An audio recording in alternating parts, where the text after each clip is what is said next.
বাংলাদেশের সংবিধানে রাষ্ট্রপতিকে অপরাধী সাজা মওকুফের অধিকার বা ক্ষমতা দেয়া হয়েছে। এটা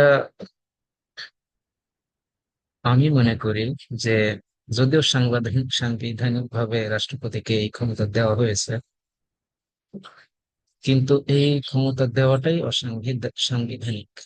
কারণ রাষ্ট্রের প্রতিটা নাগরিকের বিচার পাওয়ার অধিকার রয়েছে। ইসলাম ধর্মে একটা নিয়ম আছে যে যার প্রতি অপরাধ করা হয়েছে সে যদি ক্ষমা করে, সেটা অর্থের বিনিময়ে হতে পারে অথবা অর্থ ছাড়াই অথবা যে কোনো ভাবে সেই ক্ষমা করতে পারে।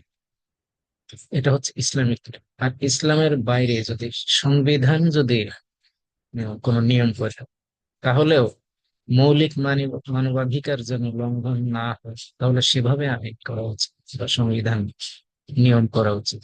রাষ্ট্রপতিকে যে ক্ষমতা দেওয়া হয়েছে, এটা আসলেই ব্যক্তির একটা মৌলিক অধিকারকে হরণ করে, বিচার পাওয়ার অধিকারকে হরণ করে।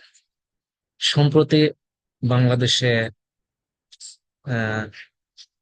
90 সালের পর থেকে এখন পর্যন্ত কারা কারা রাষ্ট্রপতির ক্ষমা পেয়েছে এবং সাজা মওকুফ বা সাজা পরিবর্তনের সাজা পরিবর্তন পেয়েছে রাষ্ট্রপতির মাধ্যমে, তাদের তালিকা এবং কি কারণে পেয়েছে সেটা জানতে চাওয়া হচ্ছে। এটা আসলে জানতে চাওয়া না চাওয়ার কোনো বিষয় না। এটা আহ উম, রাষ্ট্রপতির মাধ্যমে সাজা পরিবর্তন বা ক্ষমা ক্ষমা করে দেওয়া, সাজা মওকুফ করে দেওয়া, এটা টোটালি হচ্ছে মৌলিক মানবাধিকারের পরিপন্থী, সংবিধান পরিপন্থী একটা সংবিধানের নিয়ম। ধন্যবাদ সবাই।